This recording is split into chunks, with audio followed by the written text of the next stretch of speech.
Today, we're diving into a sensitive but necessary topic, recognizing the signs of abuse in marriage and understanding when to stay and when to leave. If you or someone you love is in this situation where they feel trapped, afraid, or like they're constantly walking on eggshells, this episode is for you. Let's talk about what abuse looks like, how to recognize it, and how to make the safest decision for your future.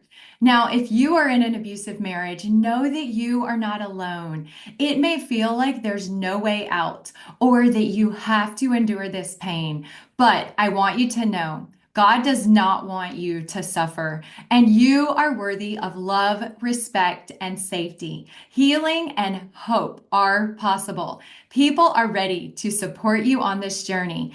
You don't have to figure it all out today, but you can take a step towards reclaiming your peace. And I am here to help you understand if you're in an abusive relationship and how to make the decision to leave your marriage. The most difficult decision you have to make. This is not something you have to navigate alone. I can help you. If you're new here, I'm Jenn Zingmark, your LDS life and divorce coach, here to help you navigate the challenges of divorce with faith, grace, and resilience. Thank you so much for being here. If you haven't already, hit that subscribe button. I promise it's way easier than deciding whether to stay or leave a toxic marriage. And I promise to help you navigate this bumpy road, friend. Let's walk this journey together. Now, let's dive into today's episode. Let's talk about abuse. There is a lot more than just physical abuse. When people hear the word abuse, they often think of physical violence. Now, physical violence is serious and visible. Abuse comes in many forms: emotional, verbal, financial, and even spiritual.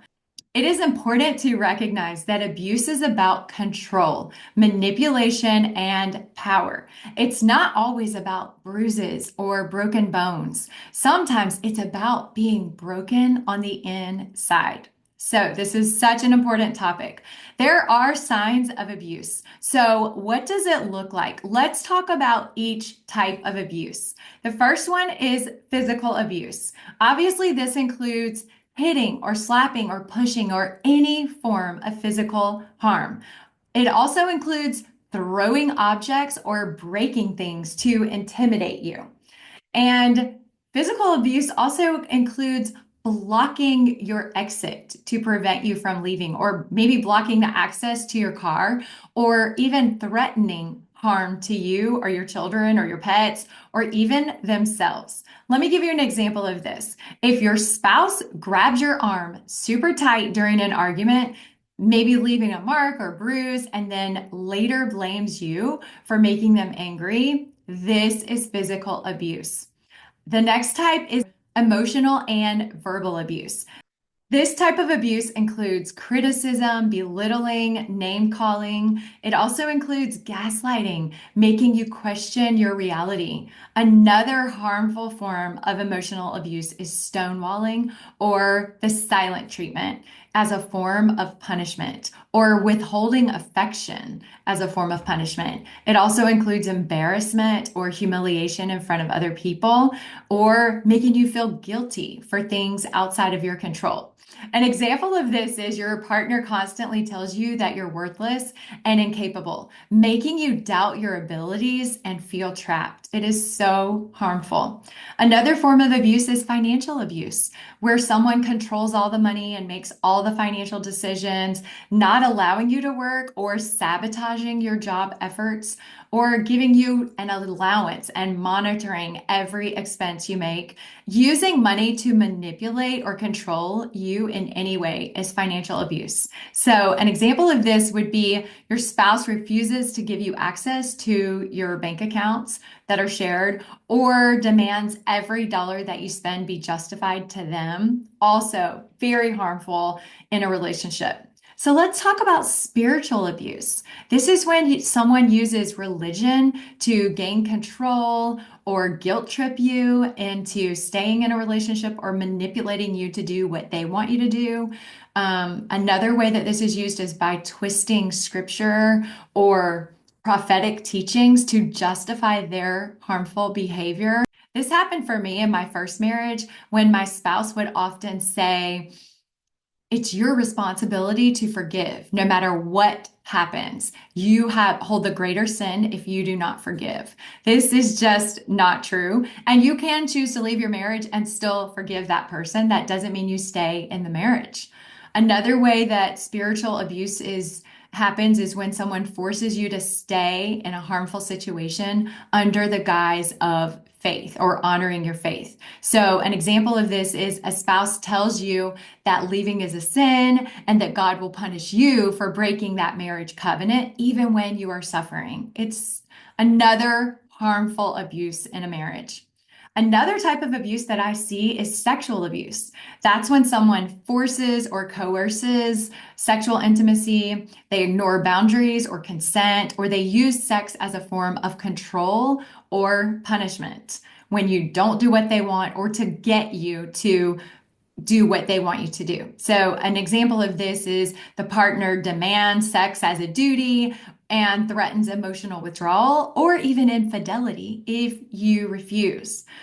So many troubled or toxic relationships involve several types of abuse, making it really difficult to identify clearly exactly what's going on. One form of abuse often overlaps with another, creating this web of control that can leave a person feeling confused and helpless.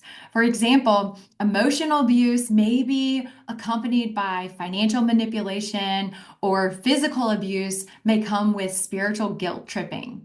This complexity can make it really hard to recognize the full extent of the problem, especially when the abuser uses moments of kindness or apologizes to create hope and doubt. It is so important to step back and look at the bigger picture. Abuse is a pattern, not just isolated incidents. So look back at their full pattern of behavior throughout the course of your marriage, not just specific actions and behaviors. So let's talk about when to stay and when there's hope for change. Not all difficult marriages are abusive, and not all abusive marriages are beyond repair. However, staying should only be an option if the abusive partner acknowledges that their behavior is out of line and they are actively seeking change. There is also accountability. This means there is a professional involved, counseling and or coaching, and a real commitment from the abuser to stop their behavior. And you feel safe enough to work on the relationship without a fear of retaliation or further harm. It's really important that all three of these factors are there if you choose to stay and work on things. So, let me give you some examples of when there's hope for change. A spouse who is verbally abusive recognizes their behavior, they apologize, and they commit to therapy and accountability groups. Okay.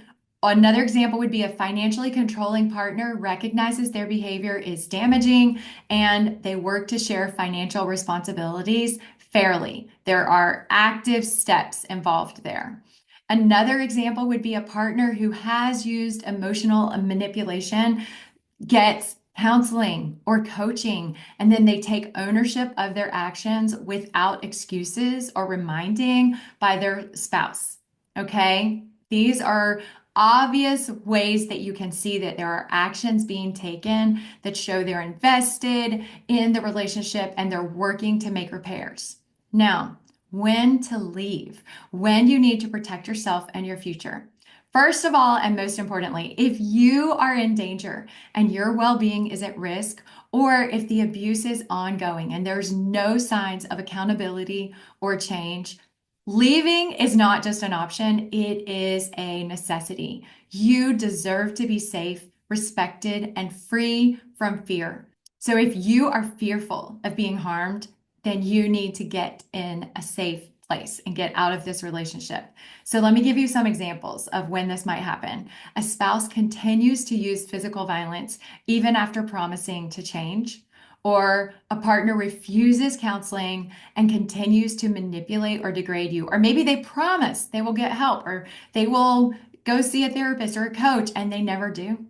That is a sign. Another sign that this relationship is not changing is you feel constantly unsafe, like you're walking on eggshells, fearing the next outburst or punishment, or your partner isolates you from your family and friends, cutting off your support system. These are signs that leaving may be the best option. When that is the best option, it's good to have a plan. You need to put some steps in motion to make an action plan to leave. So, first, create a safety plan. Identify a safe place that you can go. Have an emergency bag ready and know where you are going. And then seek support. Talk to trusted friends, family, and get professional help if you are not safe. And very important, document the abuse. Keep records of every incident that happens with your spouse and make sure you reach out to professionals. Contact a domestic violence hotline or legal counsel for help if you are experiencing physical violence. And if you need emotional support, I am here to help you. Please set up an appointment for your first free coaching session with me. I would love to help you work this out if you're struggling to figure out the best decision for you. Now, most importantly, only you and God can make this decision. God can help you figure out whether you should stay or leave. I know this is not an easy choice. No one else can make this decision for you, though. Remember, God loves you and He wants you to be safe. Abuse thrives in silence. And if you're struggling, know that you are not alone. If you're in a toxic relationship and you want help figuring out what's best for you, let me help you. You do not have to navigate this situation alone. Help is available. There is hope for a future where you are safe and valued and you can create the life you want to have. I want you to know that with God, all things are possible. I know this is true. I have seen this manifested in my own life and in the lives of many, many others. He can turn your life's broken, messed up pieces into a beautiful story of growth, faith, and resilience, whether that is within your marriage or after a divorce.